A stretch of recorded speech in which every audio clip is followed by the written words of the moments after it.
Hi, Peter Charles here, Folks for Life Fly Fishing. And yeah, I got a spinning rod in my hands. So you're saying to yourself, what's a dedicated fly guy doing with a spinning rod? Well, I've just finished 2 weeks of a striped bass vacation in Cape Cod. And as you can hear in the mic, the wind has blown and blown and blown. And it would have made my life difficult if I was using a fly rod the whole time. Yes, I can cast with my left hand. Yes, I can cast on the left side of my body. Yes, I can cast into headwinds. But after a while it gets to be a pain. It's a nuisance, and you get fed up of constantly battling the wind. So by having spinning rods with me, I was able to keep on fishing. It gave me options I normally wouldn't have with fly gear. And more important, I had fun and I caught fish. I mean, what else can you ask for? More than have fun and catch fish. So this video is going to go into some of the advantages of using spinning gear and why you should consider taking spinning gear with you when you're spending a lot of money on a vacation. And you could be rained out or blown off like we were today and the whole week for that matter. And it could save your vacation by having a spinning rod with you. So I'm going to go into using a spinning rod in Cape Cod for striped bass, look at some of the options, look at some of the tackle, look what it did for me, and look at the fish we caught. So let's see how it turned out.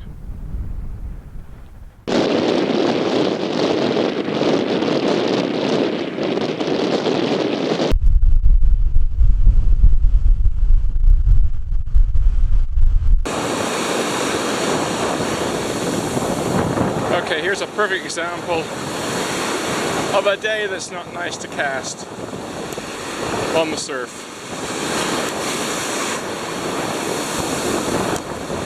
The surf is pretty high, not stupid high, but it's pretty high.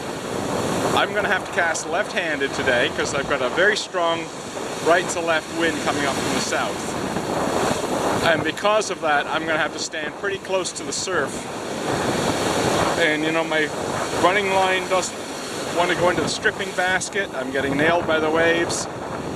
All in all, the wind today. I'm back, same conditions.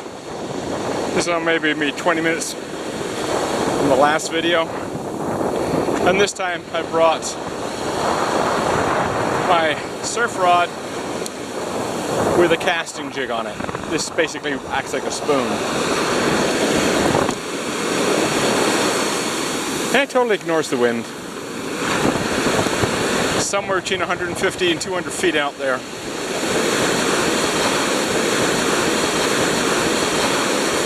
Okay, let's take a look at the spinning tackle that I brought to Cape Cod and why I brought it and how I used it. The smallest rod I brought to Cape Cod was a G-Loomis Greenwater 7-foot GLX, and I paired it up with a Shimano Stradic FK 4000, which is both freshwater and saltwater rated. Here's a selection of Shimano waxwing lures. This rod was best at casting the 1/2 ounce lure, but it could handle a 7/8 ounce lure as well if it had to. My original intent was to use the rod solely in the small back bays, but I ended up using it in bigger bays as well when things were a little calmer. It was great for throwing topwater lures, and I had one of my best evenings ever with topwater, throwing a small popper in a quiet bay late in the evening. Unfortunately, I'd left the camera back at the cottage. The next rod in the list is the Loomis Greenwater 8-foot 2-inch fiber blend rod. And I paired this rod with the Shimano Saragosa SW 5000 reel.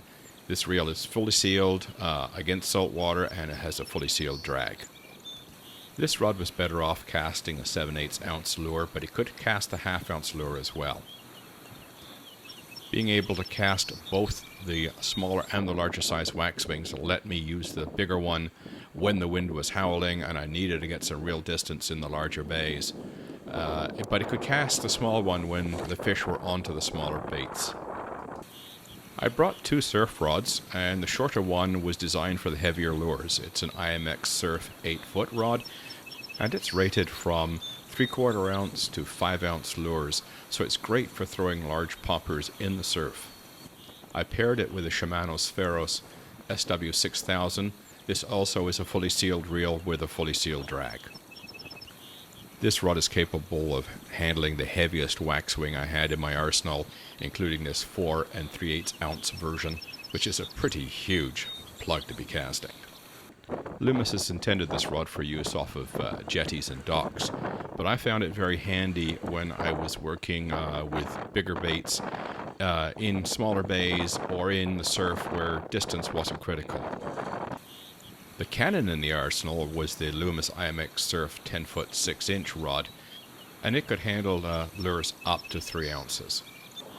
I paired it with a Shimano Ultegra CI4 Plus 5500, which has the long cast spool and is designed for distance casting.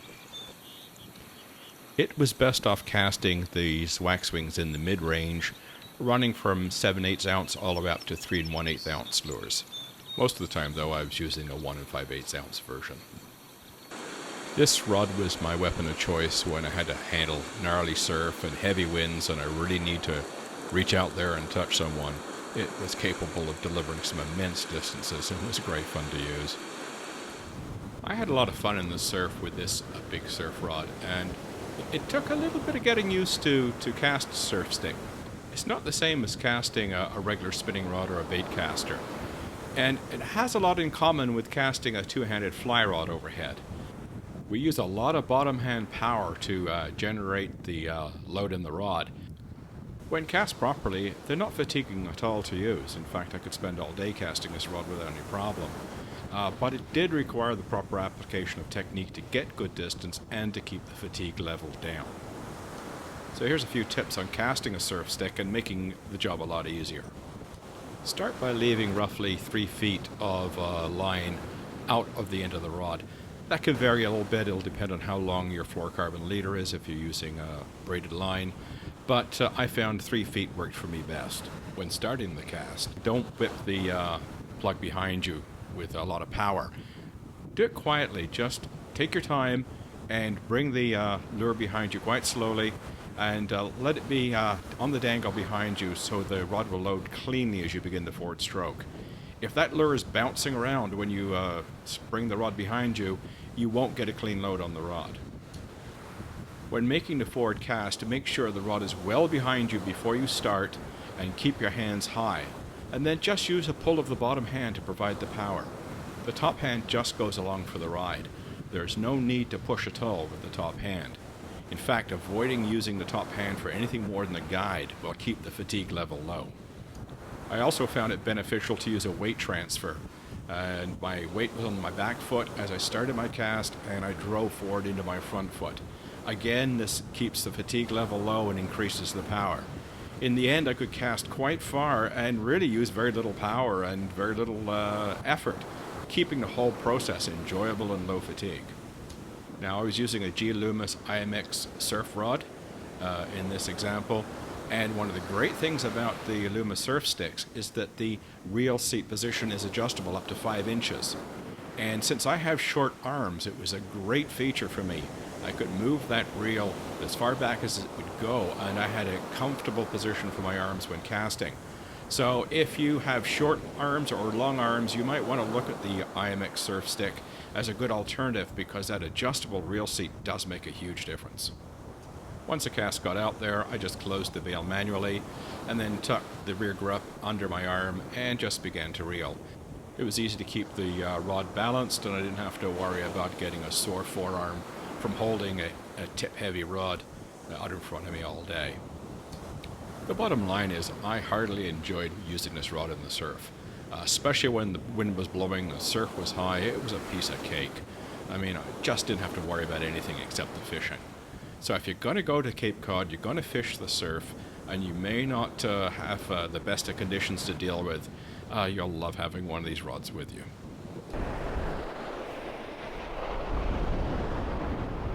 So you can see how useful a rod like this is in these conditions.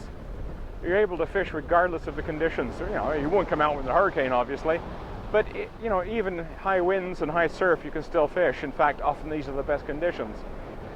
These are times when we put our fly rods away, and I've done that. I've been there. I sat in the cottage waiting for a nor'easter to finish blowing before we went out and fished, and we spent 5 days of drinking beer, tying flies, and swapping lies. So it was a lot easier and a lot more fun if I had one of these. I could have come out and fished despite the wind and despite the waves. So if you're going to come to Cape Cod, it's a good idea to have some surf artillery with you and be able to fish despite what Mother Nature might throw at you. Peter Charles for Life Fly Fishing. Enjoy.